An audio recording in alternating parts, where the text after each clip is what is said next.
The office descended into quiet chaos long before anyone truly understood what had taken place. Early whispers spread through hallways like drifting smoke, uncertain in shape, but impossible to ignore. Someone claimed they saw coffee being poured toward an intern's documents. Another insisted it wasn't an accident at all. Before long, the entire building hummed with speculation. It wasn't the coffee itself that unsettled people. It was the intention behind the gesture, a small but telling act in a workplace where unspoken tensions had gone unchallenged for years. The day had begun with the familiar rhythm of screens, flickering awake and keyboards, tapping in practiced patterns. Yet beneath the predictable motions lived a quiet hierarchy, one not based on performance, but on comfort, on who fit the long, established mold and who did not. The new intern moved through this atmosphere with a measured calmness, fully aware that her presence alone disrupted expectations.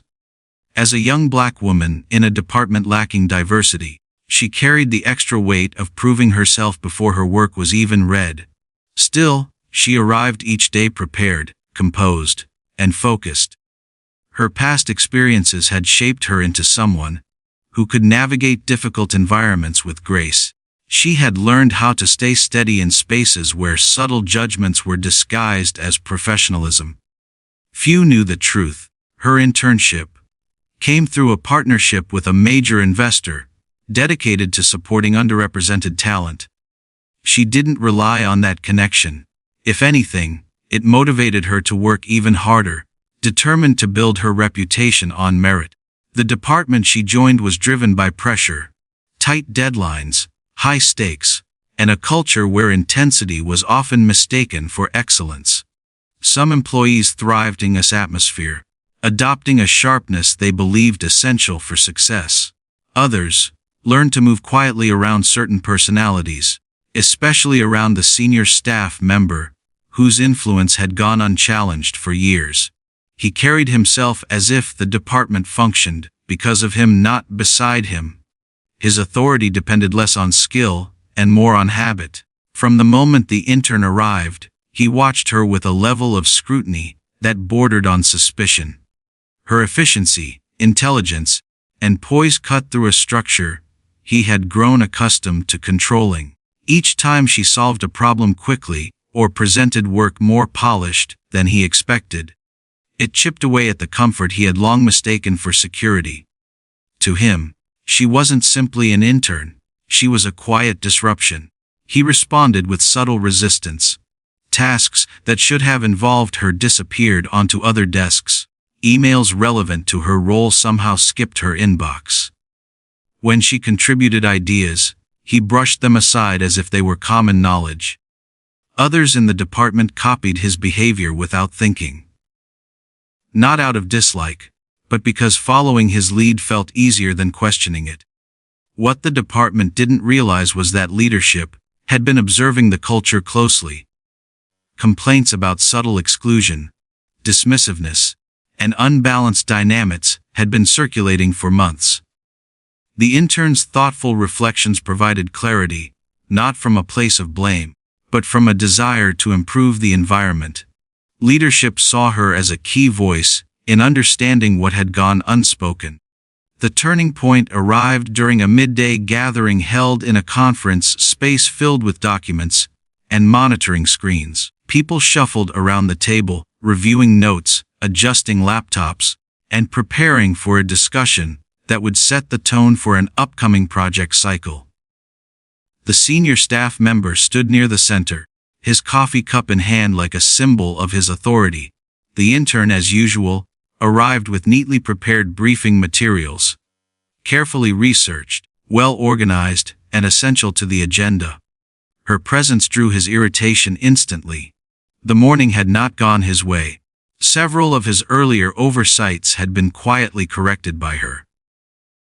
Each moment she exhaled felt to him like a challenge he hadn't agreed to. When she stepped forward to arrange her documents beside the others, he saw an opportunity to reassert himself, small enough to deny, but sharp enough to sting.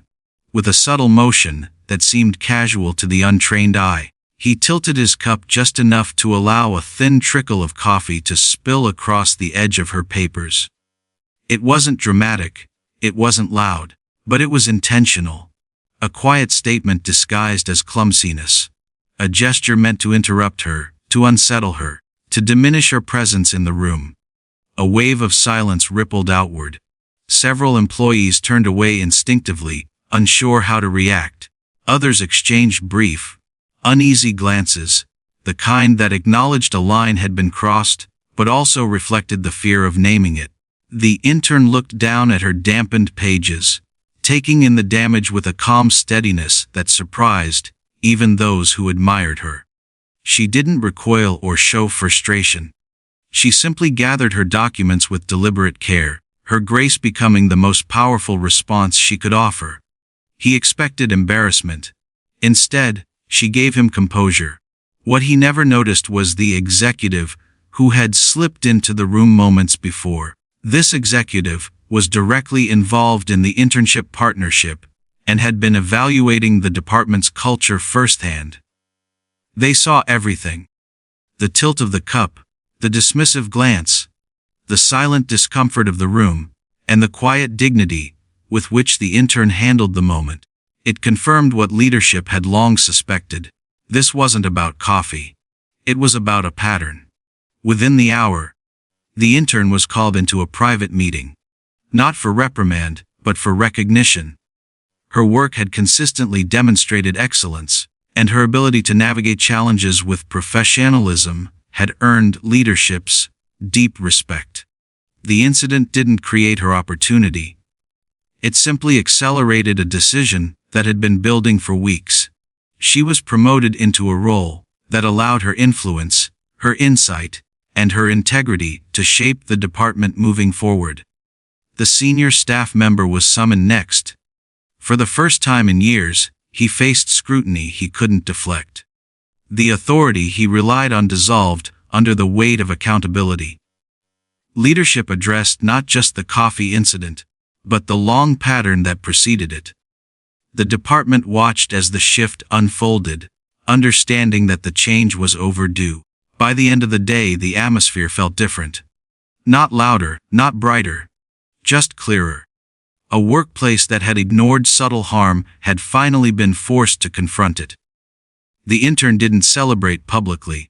She simply returned to her work with the same focus she had always shown. Yet her rise spoke louder than any reaction could. And as employees packed up and lights dimmed, one question hung in the quiet evening air. What injustices have we allowed to exist simply because acknowledging them felt uncomfortable?